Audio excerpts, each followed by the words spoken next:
जनशलाकया चक्षुरुन्मिलितं येन तस्मै श्रीगुरवे नमः। वन्देऽहं श्रीगुरो श्रीयुतपदकमलं श्रीगुरून् वैष्णवांश्च श्रीरूपं साग्रजातं सहगणरघुनाथान्वितं तं सजीवम् साद्वतं सावधूतं परिजनसहितं श्रीकृष्णचैतन्यदेवं श्रीराधाकृष्णपादान् सहगणललिता श्रीविशाखान्वितांश्च। हे कृष्णा करुणा सिन्धो दीनबन्धो जगत्पते गोपेश गोपिकान्त राधाकान्त नमोस्तुते। तप्त कांचन गौरांगी राधे वृंदावनेश्वरी वृषभानुसुते देवी प्रणमामि हरिप्रिये।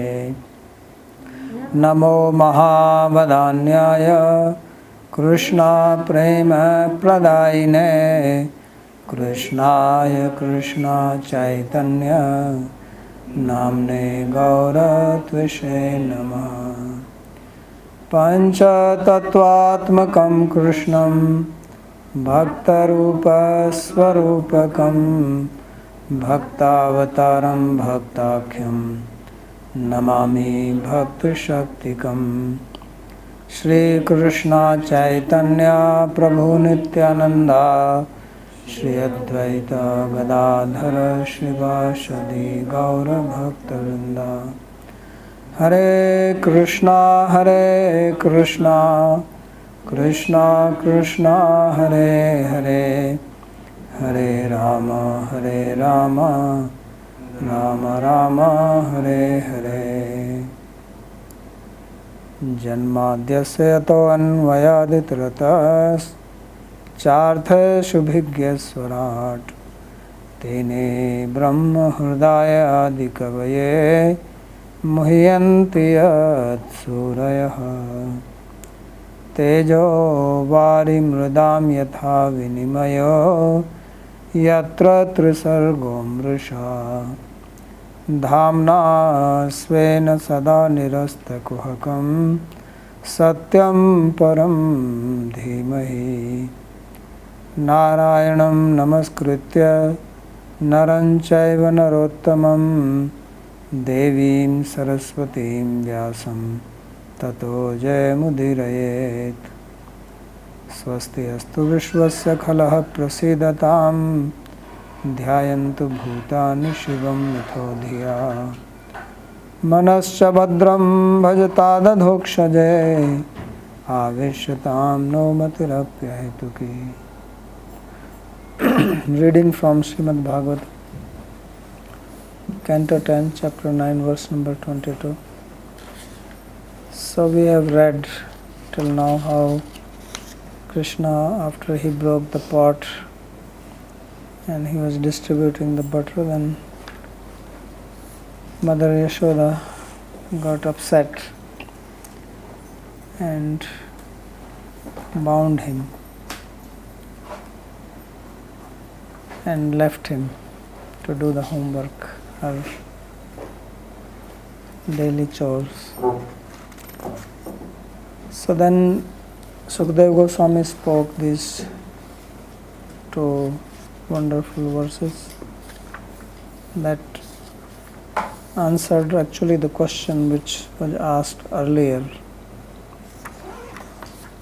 by Parikshit Maharaj, that Atha kim karod, Nanda kim karod Brahman,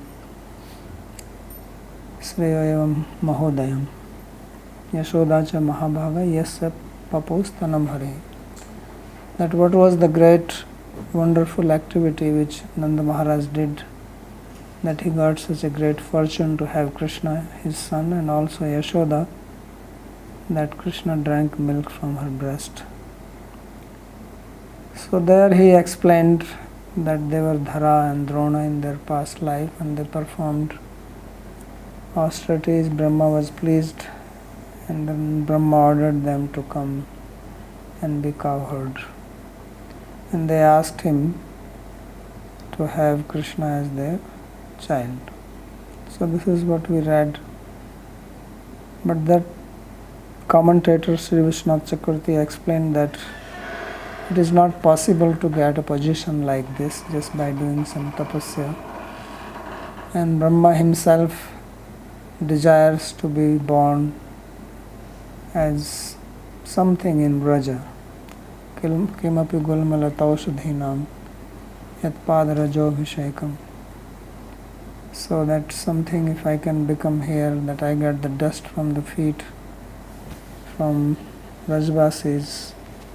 So then how is it possible that by his blessing the Nanda Maharaj and Yashoda got this position, I mean Drona and Dhara.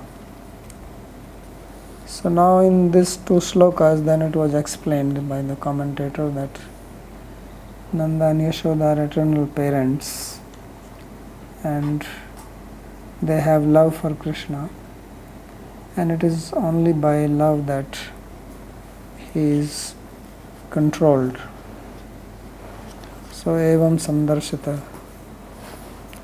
that he has shown how Harina Bhakta Vashyata, evam sandarshita hiyanga Harina Bhakta Vashyata. That in this way Sri Krishna has shown how he is controlled by his devotees, which means controlled by the love of the devotees. And that is the only thing which can control him and nothing else.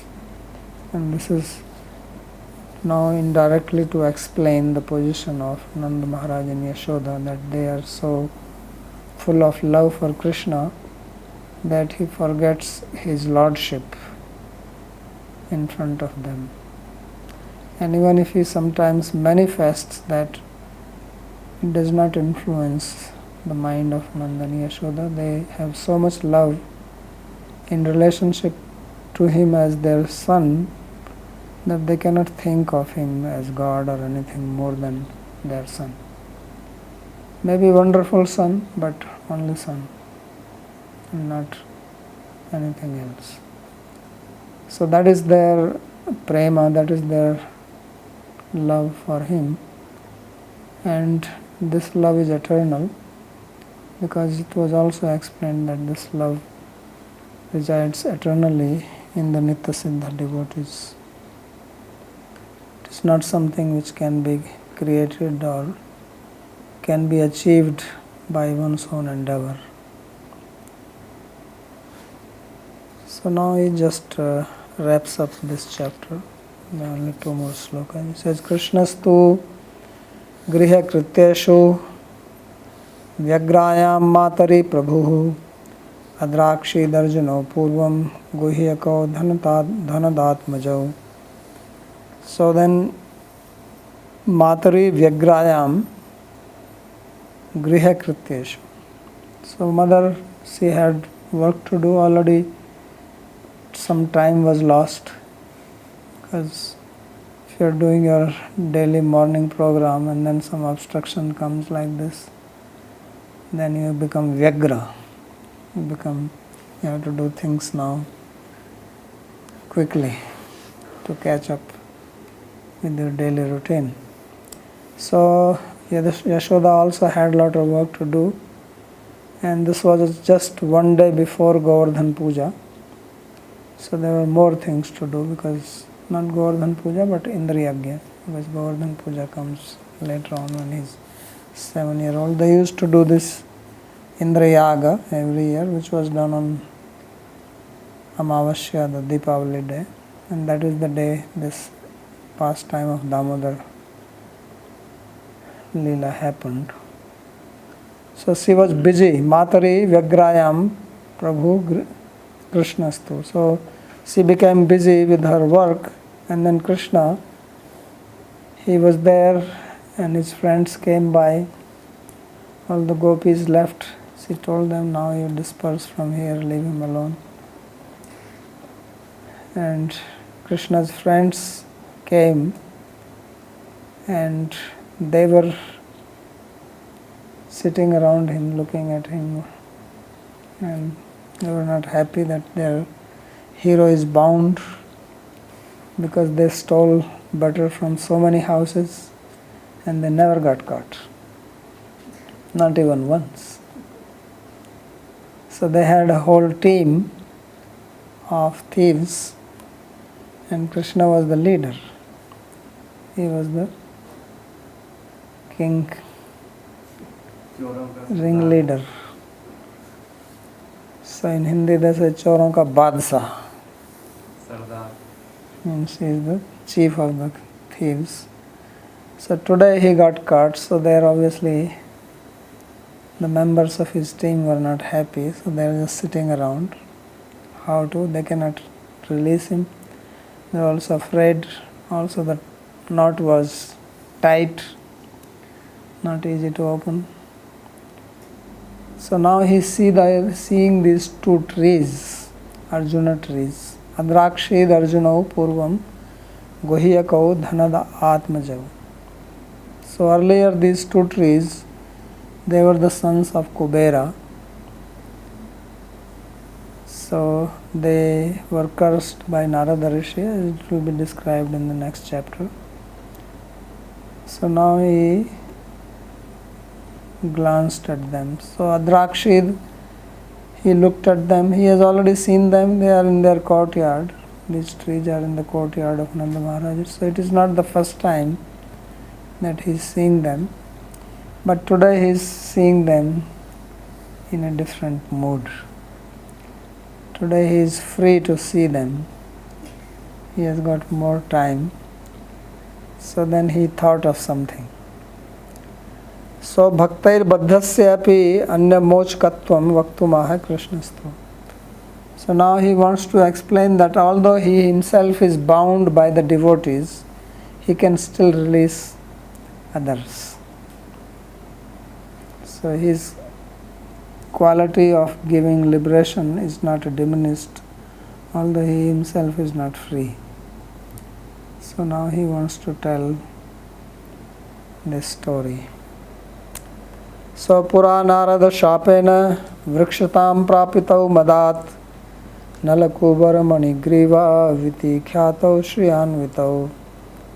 So Sukadeva Goswami said that in the past they were cursed by Sri Narada, and that's how they became trees. Why were they cursed? Because of mada. They were intoxicated. So getting intoxicated can put you into trouble. So their names were Nalkubara and Manigriva, iti khyato Shriyanvito, and they are very rich, because it was said in the previous sloka that they are sons of Dhanada. So Dhanada means one who gives wealth. Dhana means wealth. You have heard this word Dhanya. So Dhanya means fortunate. In Hindi they call Dhanyavada. This is a translation of thank you. So Dhanyavada actually means you are fortunate. Vada means to say, and Dhanya comes from this Dhana. So they were son of a rich person, Kubera. So Kubera is the richest of all the devas because he has all the wealth of the devas. It's like the banks have your money. So you may think you are rich, but actually bank is richer than you, because bank has got money not only of you, one person, of many people. And they can refuse not to give you the money. What would you do? Right? Sometimes they block your account. It's your money, but then what can you do? So pustakasthe tu yavidya parahastagatam dhanam karya kale samatpanne na sa vidya na tad dhanam. If knowledge is only in the book and not in your head, and if money is not in your pocket but in the bank, then when time comes when you need it, then it cannot help you. Because suddenly they can block and you cannot get the money. Then you have your credit card, you put it doesn't work. So therefore wealth, Kubera is not like that. Kubera has wealth himself. So then it is naturally that his sons were very rich, and richness gives some problems also. So one of that is mada. In English we have the word mad. In Sanskrit we have mada. So it makes you little mad. That is the meaning of mada. So there are various types of madas. There is dhanmada, shri mada, pride of beauty, pride of wealth, pride of knowledge, vidya mada, kula mada, born in a good family. Some people also have rashtra mada, belong to some particular country. Then they have mada, they have some madness because of that. But out of all this, the worst is the mada of wealth, because it trumps everything else. One who has wealth can buy the scholar, right? He can also employ somebody who is born in a good family. He can also employ somebody who is beautiful. So sarve guna kanchanam ashrayanti. All good qualities take shelter in wealth, and also bad qualities, as we will see here. So good quality means that somebody who is rich, then he becomes beautiful, he becomes scholar, he becomes intelligent, he becomes everything.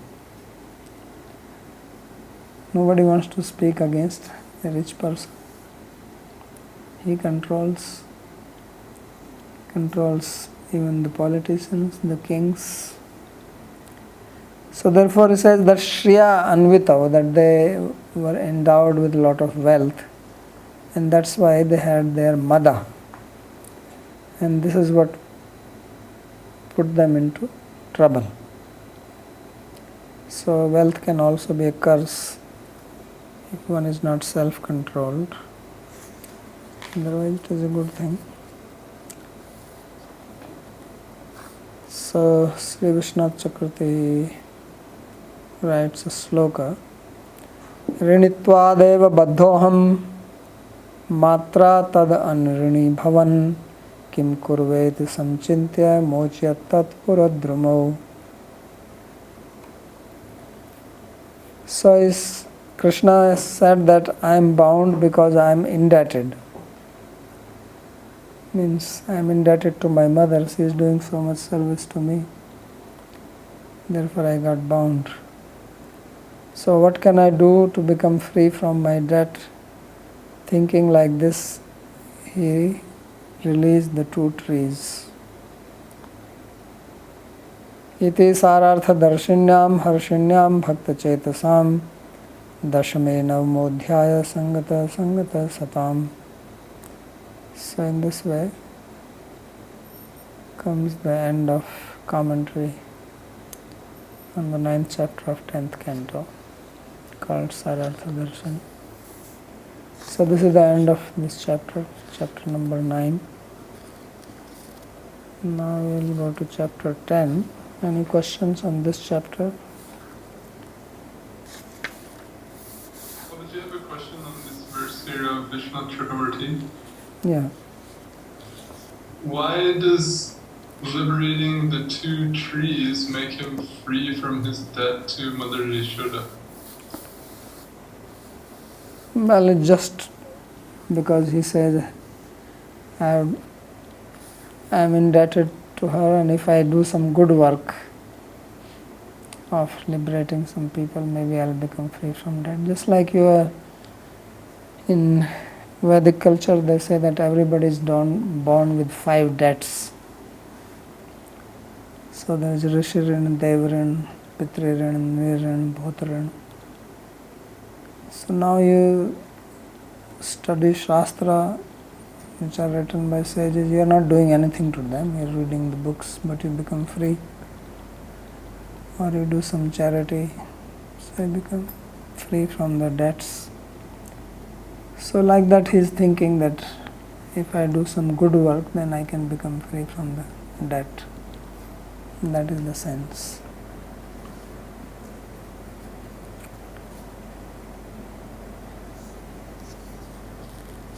Anything else? So, Dasmo Adhyaya, Sri Raja Uvacha, 10th chapter. Now, king he asks a question. Kathyatam Bhagavan etat tayo shapasya karanam yattad vigarhitam karma yenava devarshes. He said that, O Venerable Sage, please narrate to me the cause behind the curse of these 2 sons of Kubera.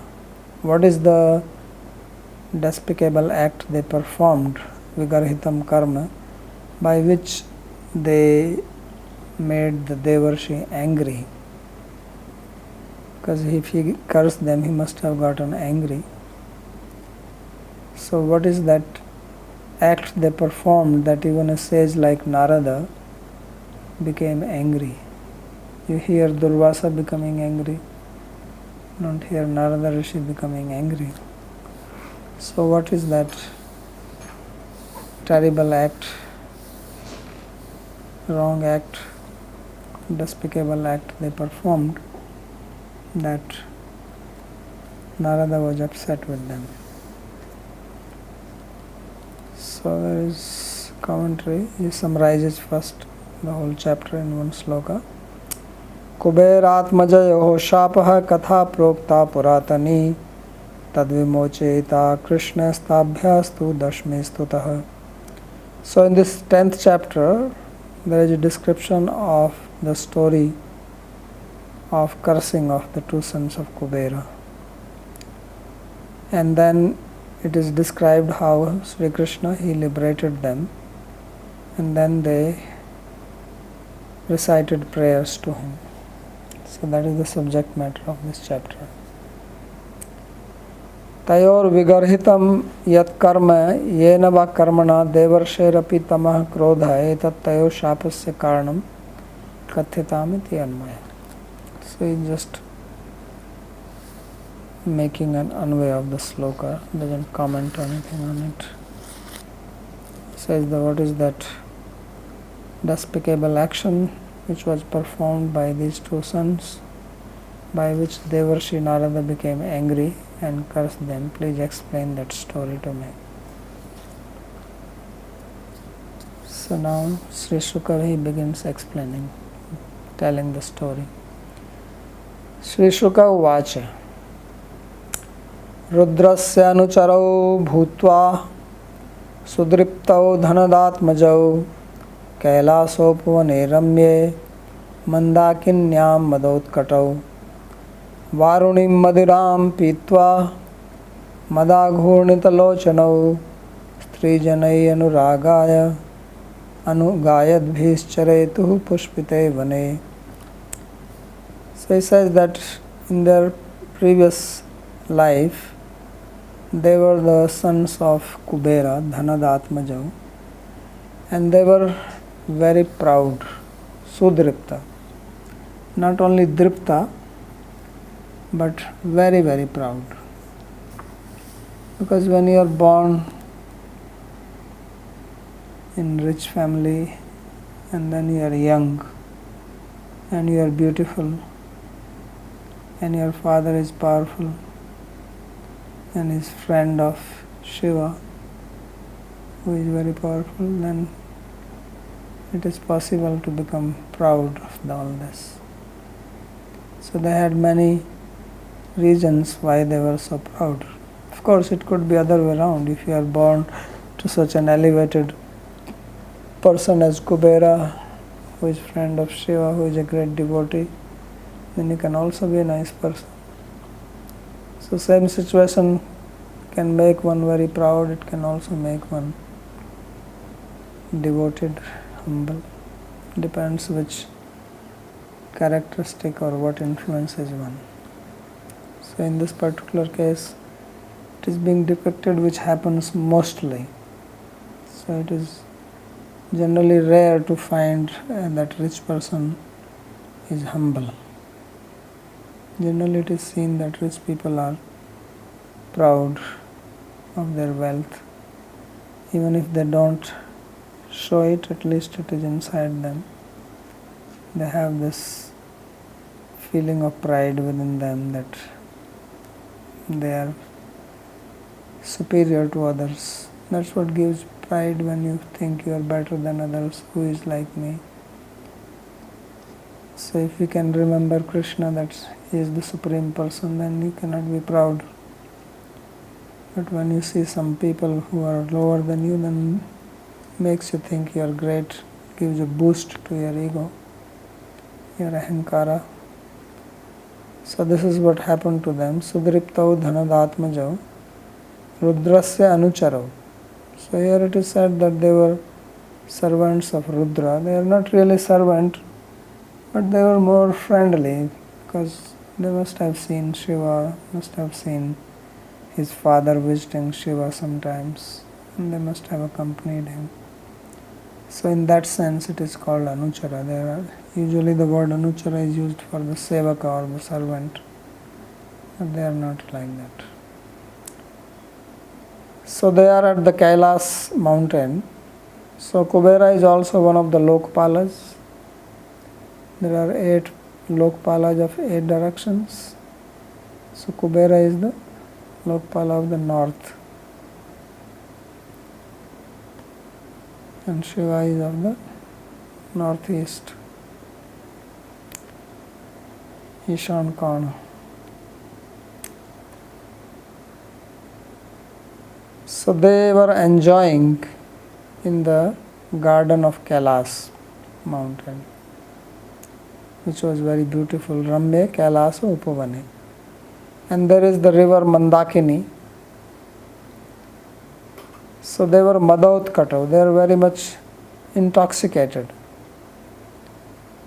So they were not only intoxicated by their wealth, by their beauty, by their youth, their position, but also on top of that, they drank Varuni. So Varuni Madhuram Pitva. So they drank sort of intoxicant type of wine. So Madag Hurnita Lochanam. And they drank so much that their eyes were red and completely rotating. Ghurnita.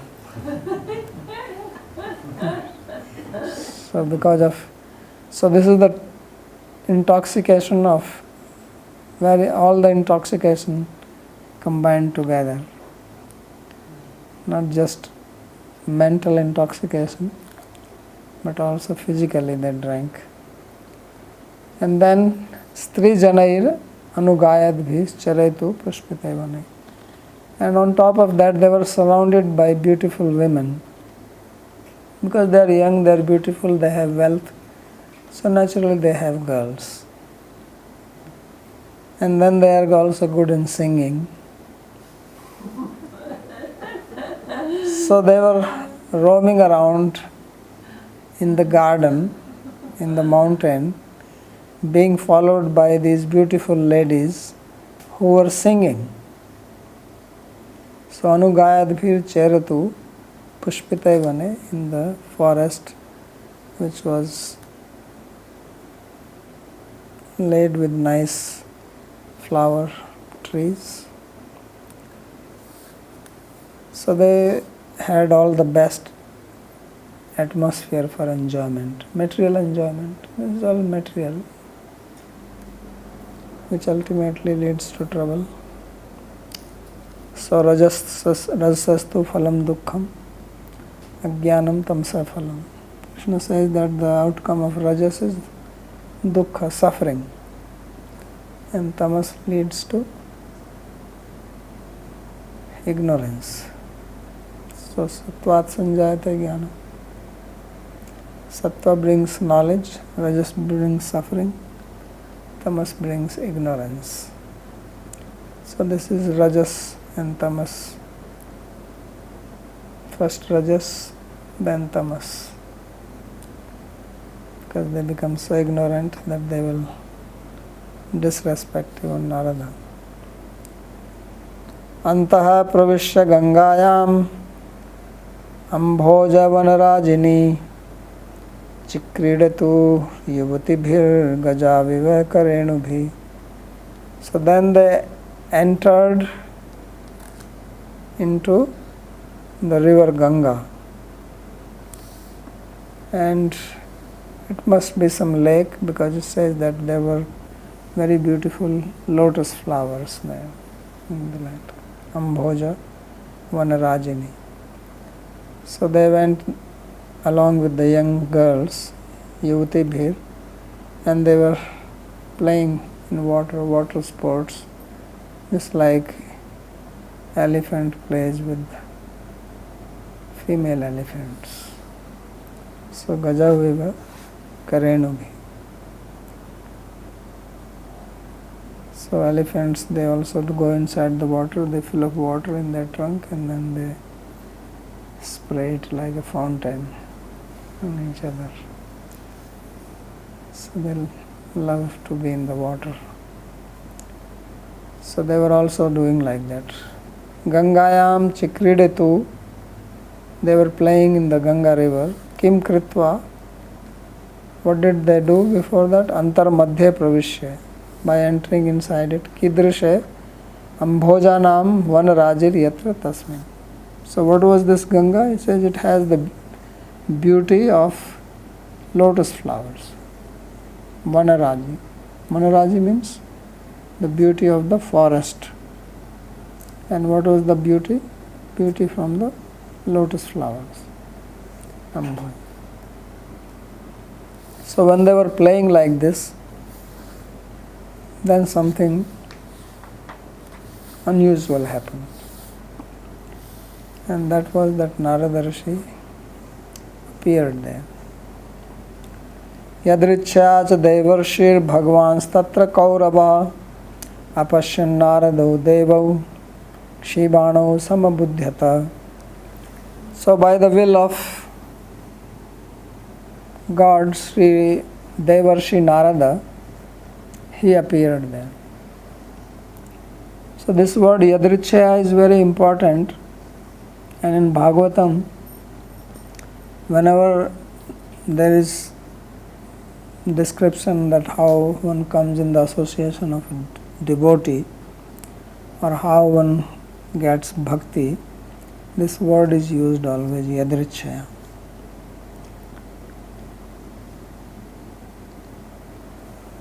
So when Kumaras came to see Prithu, then Yadrichya. So when Narada and goes to see Chitraketu, then also Yadrichya. Krishna also says, Yadrichya mat kathado shraddhaya vanna jayate. That until you get shraddha in my katha by Yadrichya.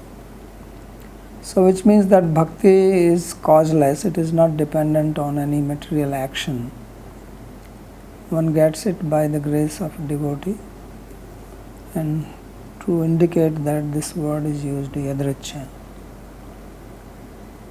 So Yadrichya cha Devarshi Bhagavans Tatra Kaurava. So therefore Devarshi came here, and this was their good fortune, because to have darshan or association of a devotee, that is the greatest fortune. Natulyama lavenapi. So even one moment of association, Bhagavad Sangi Sangyasya, to have association of a devotee This is the greatest fortune, and that is what brings the real transformation in one's life. We may have other transformations in our life, but they are all material. The true change happens only when one meets a devotee.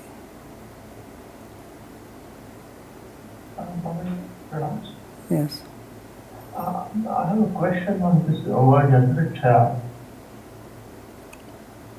Yes. So the question is that in the Shastra, the vidhi is that one should go to the Guru, one should go to the saint. So then the question then is, how does one reconcile it with Yadrichya? For example, I've heard the argument that because it is Yadrichya, for example, a story like this, that one should simply, when it is said one should surrender to the Guru, it says one should simply wait for the Guru to come to your place, just like Narad Muni came on, because it's Yadrichya. Even if you make any attempt to kind of go to a holy place and listen to that, that is, you may not find a saintly person because it's not in your hands. So then the argument is that, okay, because it happened, like in the story, for example, these two people, they had nothing to do with spirituality, and somebody came and gave them bhakti. Likewise, eventually somebody will come and give you bhakti, or maybe if not this life, maybe some lifetime later, eventually it has to happen. Eventually everybody will get liberated, because eventually everybody will meet some saint by Yadrichya. The question is, does this Yadrichya word support this kind of logic or argument? So now the Guru will come, and then after that what will you do? So I agree that Yadrichya Guru will come, and then what will happen? Then somehow, as you said, either they'll bless you or... No, bless you means what? They will give you, for example... so after that you will have to do something, or you will say, no, now I don't have to do anything? No. After that is you have to do something, of course. So that's why the sentence which you are speaking is after that. Which you are saying you approach a Guru. Otherwise, why would you read that? You say Shastra says like this. How did you come to read Shastra? You don't read Shastra just like that. So many things people read. And even if they read, they don't follow. So that inspiration to follow Shastra also comes because you have met somebody. Otherwise, so many people read Shastra, they don't follow it.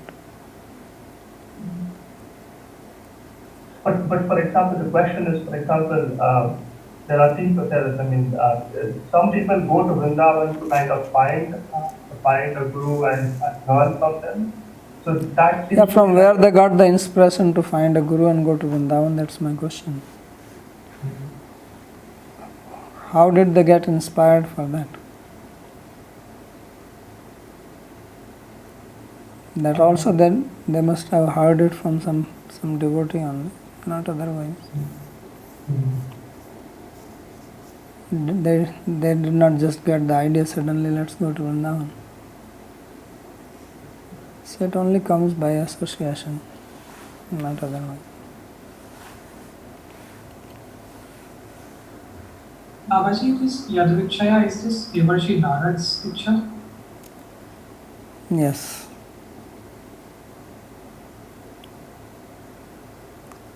So apashyan Narado Devau Shibano Samabudhyata. So what did Narada see? He saw these two Devas. They are not ordinary people. Devau, they are Deva. So they are divine beings or effulgent beings, but how they were?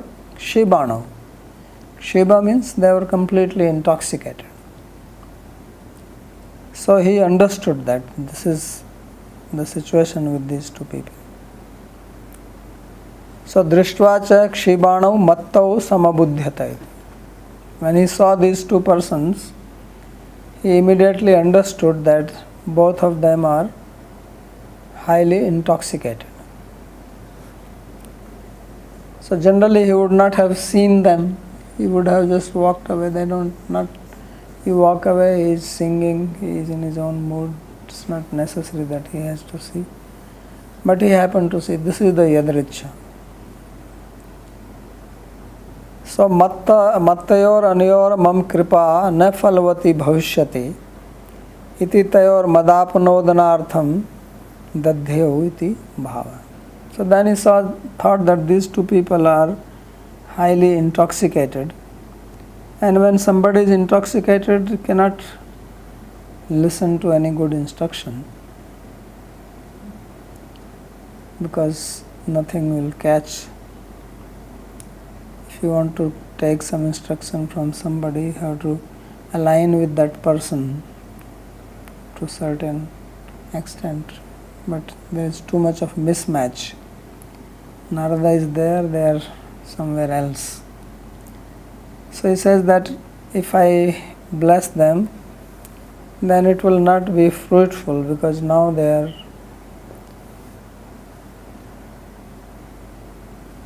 completely intoxicated. So what is to be done? Says first he thought, how can I remove this intoxicated mood?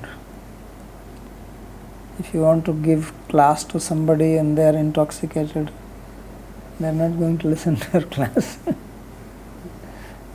You have to first make them sober. So he says, how can I make them sober so that they will understand or they will take my kripa?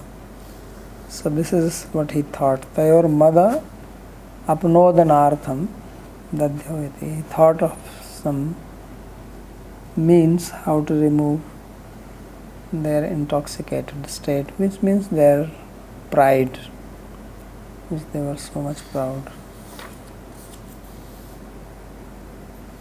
So, Bhavaji Maharaj, hmm. I'm having little still little doubt on this Yadrichya word. So Narada looked at them, or Narada came that way. So was it Narada's Ichha or was it Krishna's Ichha? Both.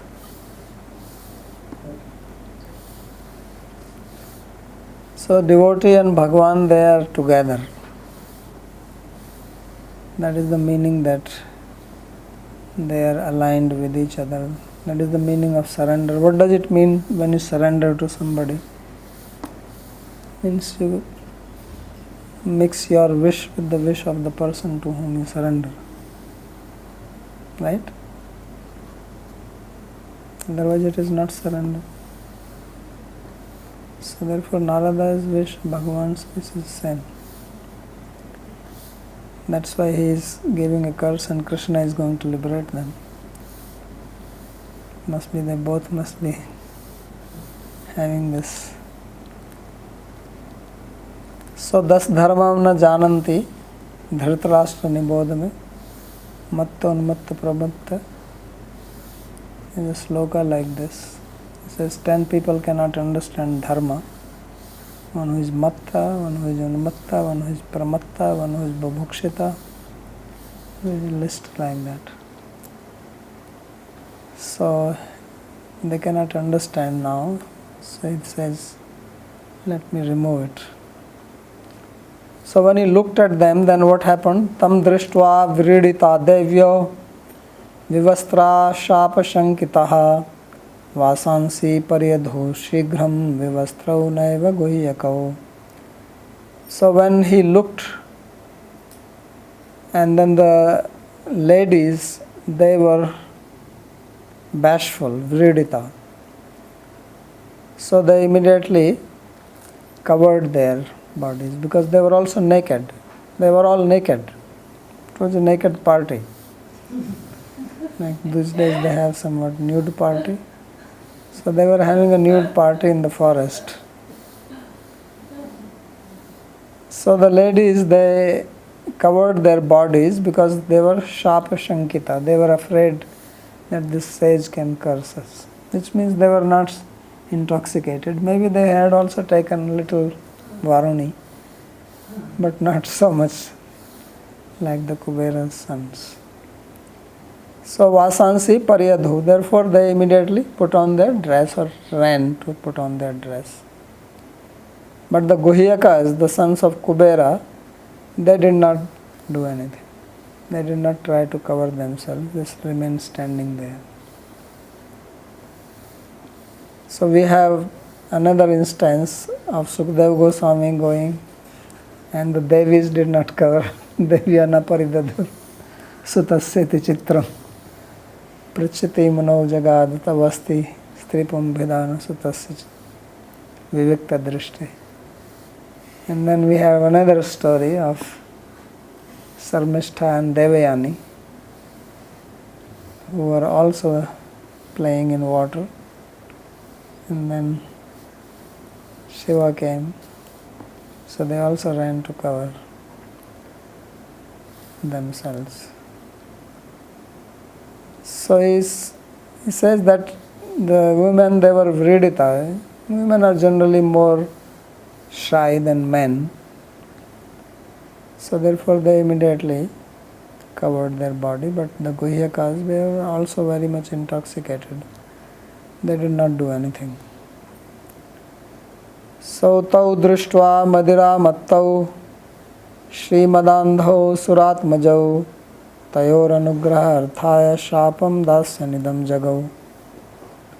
So looking at them, Sri Narada, he saw that these two persons were madira mattau. They are completely mad because of liquor drinking. So when one drinks liquor, then it dulls one's sense of discrimination, one's buddhi becomes overpowered, and on top of that they were blinded by their wealth, Srimadanda. So wine, liquor also makes one blinded. Even physically, person cannot see clearly. They cannot walk straight. They cannot think properly. All the faculties don't function. They can have a complete blackout. So even physically. And then on top of that, they were blinded by their wealth, the pride of their wealth, Srimad. So this is very powerful. Although they are Suratmadas, although they are sons of a Sura, of a Deva, they are Devas. So in 11th canto there are 15 defects of wealth, Krishna lists. And one of them is this, that it makes one very proud. So therefore, tayor anugraharthaya shapam dasyan idam jagam. So this is a very paradoxical statement, that to bless them, he cursed them. So generally one thinks blessing means something nice. If you are getting cursed, how can that be a blessing?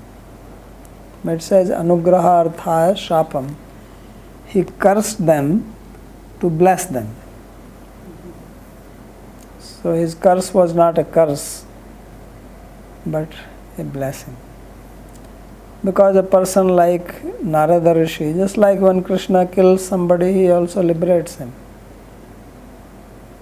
So he gives mukti.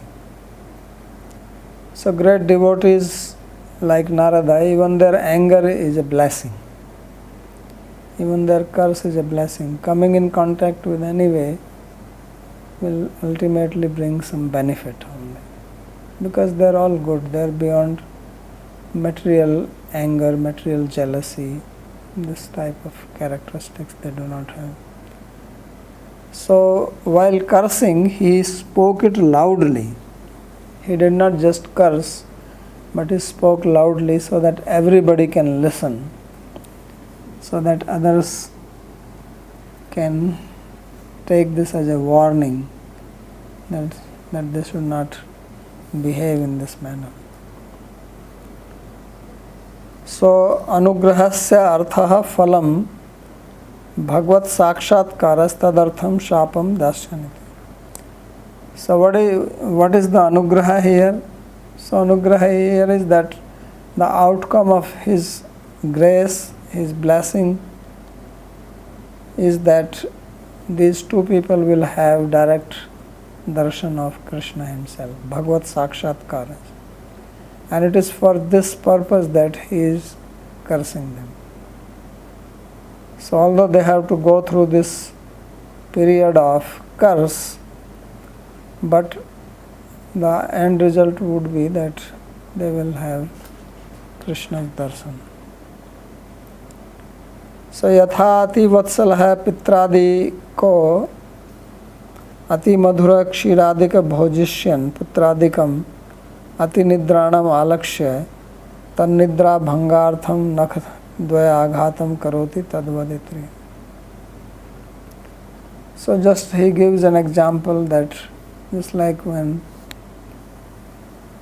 parents who have very much affection for their son and they want to feed him, but son is sleepy and they want to feed him sweet rice, so they may pinch him to wake him up. So their pinching is not to just trouble him but to wake him up so that he can eat the sweet rice. So he says Pitradika Ati Madhura Kshiradikam Bhojishyan, to make him eat some very sweet rice. So Patradikam Ati Nidranam Alaksha, seeing that the son is very sleepy, so they disturb the sleep by pinching him. Nakdvaghatam karoti tadvat. So like that, these Narada Rishi is like pinching them to wake them up from this situation. Jagau iti anyepi shrutva swahitam janantu iti bhava. So Jagau implies that he spoke it, or rather he sang it, so that others can also understand how they should behave and what is good for them and what is not good for them. So in this way, now he will pronounce curse. So he is not just pronouncing one curse, he is going to give some instructions basically. So we'll read that in the next class if there is any question. How do you pronounce? I have two questions. So the first question is that there is a nishad. There are nishad on that one should not offend ancient people, person. And these two sons who were offended Narad Muni, while the Apsaras who are with them, they showed no respect. So it is seen that, and there are many people who met Narad Muni, like Indra and Maharaj and Sanapa, they respected Narad Muni, nobody offended them. But those who offended Narad Muni got the curse which was the blessing. This seems to be like opposite, because if one offends the devotee, they should go to hell or something. They should go away from Krishna. How is this reconciled? No, they will also suffer first. So they will also get the outcome of their action, but it is Narada Rishi's goodwill that he is blessing them in this way.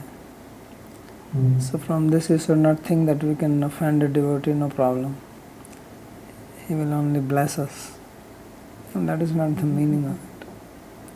Becoming tree is not something great, from devas to tree. My second question is, like, one can ask the question maybe that these two people were drunk and humanizing. In this world, there are so many people like that who are drunk and humanizing. But none of them are visited the Narad Muni. But only these people there. So is that some kind of partiality or unfairness? I mean, one could ask a question like that. What would be the correct way to think about it? So why only these two people? Was it related to Shiva or something? Well, that's why the word Yadrichya was used. And just to show that it is independent will of the devotee whom he wants to bless, whom he doesn't want to bless. You cannot say, well, why they are blessed and why these are not blessed. That is So basically, that's it's a condition of those people that made him blessed. it's nothing to do with the condition. That's why I'm saying this word yadricha signifies that it is not dependent on anything except on the will of the devotee.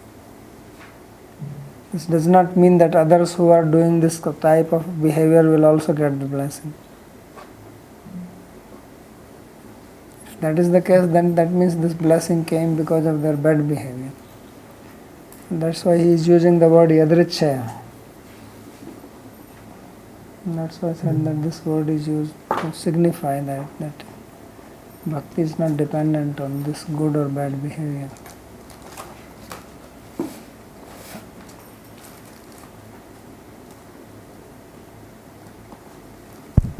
Could you maybe explain the meaning of the names of Nalakuvara and Manigriva? Well, Manigriva, you know that Mani means gem and Griva means neck. And so he has a gem in his neck. And Kubara means beautiful. Nala, I think, means some kind of plant, if I'm not wrong. I was wondering about the ladies who those who saw when Shukadev came, and they saw that he doesn't make a difference between men and women.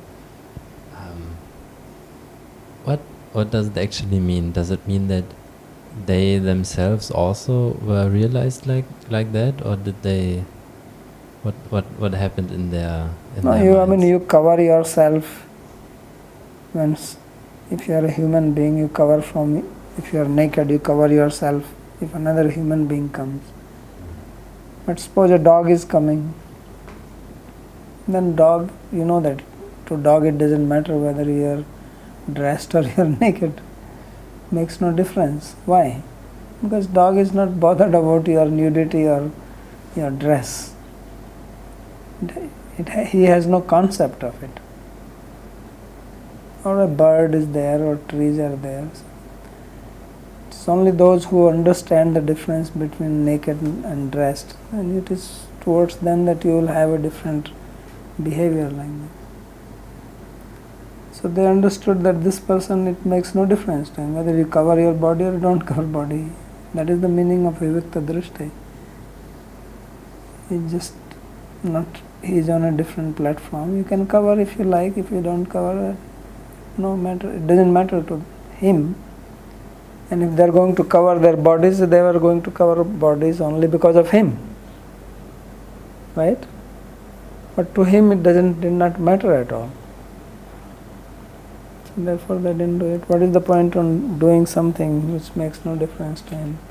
It didn't make any difference to them. They are taking bath, they are naked, they continued. I see. So therefore, just like I have no problem if a bird or tree sees me naked, doesn't mean that I am, realized and don't. Yeah. Exactly. So in the same way, when they did not, when they were not bothered by him, it also doesn't mean that they are necessarily also on the same platform as he is. Of course. But they were intelligent enough to understand that he is realized. Anything else? Babaji, here Mandakini, rivers mentioned, and then Ganga. So what is the relation between these two? Mandakini is another name for Ganga. Same. Mm-hmm. Tripathaga, Mandakini, Devasura. Babaji, I have one question.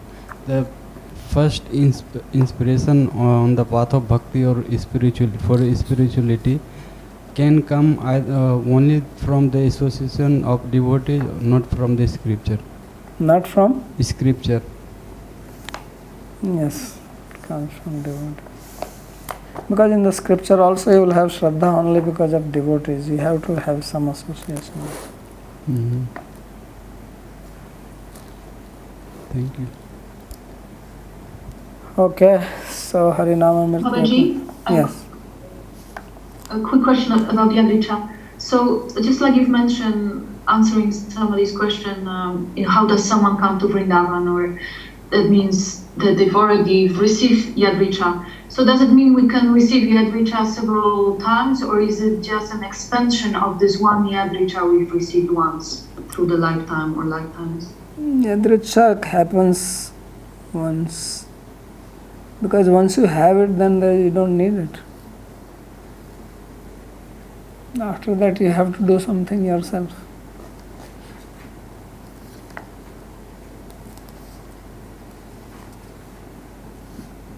So that's why it is said Adav Shraddha Tata Sadhu Sangha. So Adav Shraddha, that Shraddha comes by the association which happens by Yadricha. Then once you have Shraddha, then that Shraddha inspires you to act.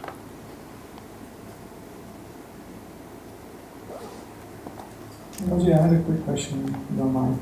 Yeah. So here, in this, before this Leela, Bhagavan is shown to be afraid of Yashoda and has no Ishwar Bhav. Now in this Leela, it seems that he is going to demonstrate some Aishwarya. They pray to him also later on, and then he reciprocates their prayers. So this would be like one of the glitches where his Aishwarya leaks out. And Yes. Yeah, because we have to always remember that Aishwarya has not gone away somewhere. Aishwarya is in him, but with his devotees he does not manifest it.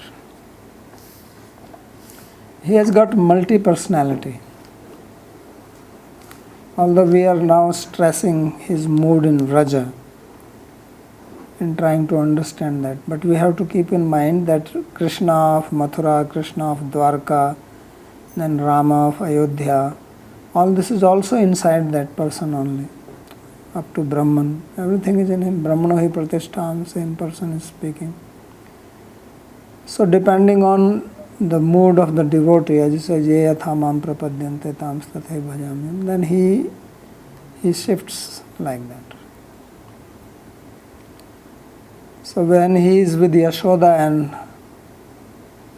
it's difficult to understand because we seem to think that he is localized personality. Because that's how it appears. It's also not our mistake. It is our experience. We are like that. He is appearing. That's why he is called Narakriti Parabrahma. And that makes it little hard to grasp what is going on. So he is Narakriti, but he is also Parabrahma. So then when he is standing in front of Brahma, and Brahma is praying to him, then he is listening to me. He says, yeah, I understand what you are saying. So then he can have this because he has to reciprocate like that.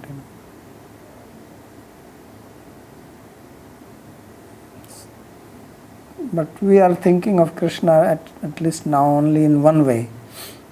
That he is Krishna, he is in Vraj, he is this, is mood. But other things are there, so they happen when somebody like that comes.